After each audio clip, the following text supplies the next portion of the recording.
Welcome to my first cooking video. My name is Abby Reed.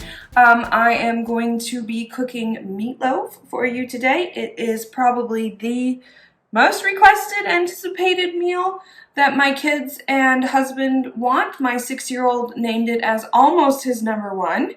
We're going to do a freeform meatloaf. What freeform meatloaf means is that it's going to be baked on a sheet pan on top of a rack, so a lot of the grease will actually run out. So instead of having that congealed business when you're flipping that pan over, you just have a nice all the way around crust. The ketchup on the top goes all the way around, so it gives every piece a whole bunch of ketchup, and you know ketchup and meatloaf, those are very important components. So we're going to do a meatloaf with green beans and mashed potatoes, and let's get started.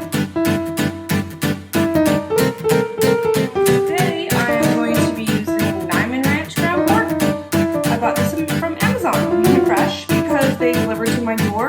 This is one thing that I try to keep in bulk in my freezer. If I buy one, I put one back in because it's just so versatile. Chinese, American, a lot of different foods. You can use this ground pork, and it's a little bit more exciting, I suppose you could say, than ground beef. This is a grass-fed ground beef from Kroger.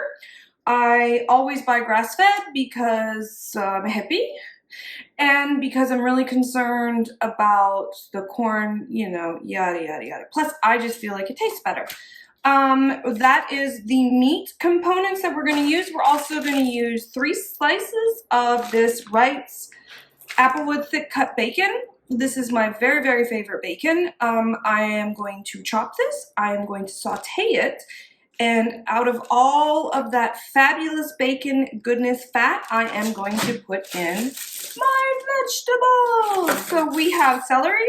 I'll probably use about 2 to 3 stalks of this.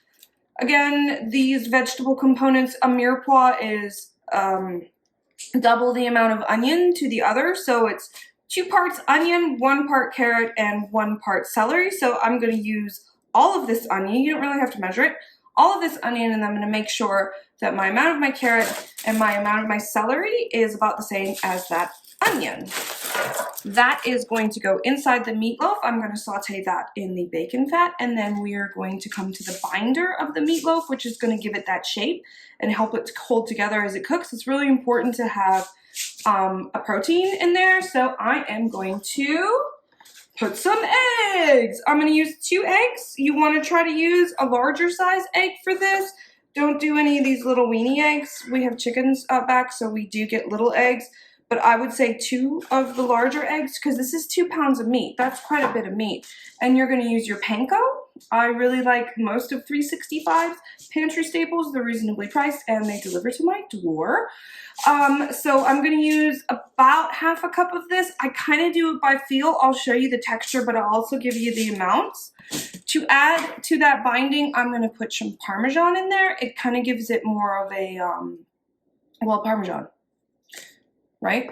And then we are going to hydrate those panko and everything with the milk. We're going to do about half a cup of milk. What I like to do is to put the egg in the milk and beat it all up together so you're not trying to mix it all up with that meatloaf because meatloaf can get tough, if you can believe that. We are going to use just a few spices because we want this to be pretty simple. We really want the double flavors of the meat to shine. So we're going to use garlic powder. I like garlic powder. Some people only use garlic. I like garlic powder and things like this because I don't like chopping garlic. I don't like the way it makes my hands smell, and I don't like it that it's so sticky. Onion powder is the next. I put this, basically if I use garlic, I use onion powder. I don't know why, I just feel like I do. Pepper. Salt in my bougie fancy container. This is my little fancy spoon I like. I like to put a little, just a little of nutmeg. When I say you're going to see I use a rasp type thing and it just kind of shaves it. And after that, we are going to do our topping. Ketchup. I don't have the ketchup out here, but I will show it to you. This is Bavarian sweet mustard. I am a huge Aldi fan. This is from German wheat. and if you wait until German week is over, you can get it for like $1 because I don't know, people don't like it. I love it. We are going to do sweet mustard, ketchup, brown sugar, and the super, super special ingredient that most people are going to say, what? Is I put a little 1/4 teaspoon of baking soda, maybe 1/2 teaspoon of baking soda since I'm using 2 pounds of beef in with my meat because it softens the grass-fed. And I'm gonna tell you something. Cheap grass-fed has crunchy bits, and I do not like crunchy bits. I don't like any of that tendon, but it's good for you. It's good for the skin. So I try to eat that, but if I find a piece of gristle, I'm probably gonna freak out because I am a wimp. So baking soda kind of helps me to get over that wimpiness when it comes to gristle. I think that is all of the ingredients. If I forgot anything, I will put it in the recipe list. All right.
I want to show you a really easy way to cook green beans. We are going to go ahead and do it in a saute pan. What I like to do is throw the green beans in there that I've already trimmed, put a little bit of water, a little bit of oil, and let them go. Get them to like an al dente. It's kind of a blanching action, but this is my very favorite way to do vegetables because it's lightning quick and it usually gives a very good taste.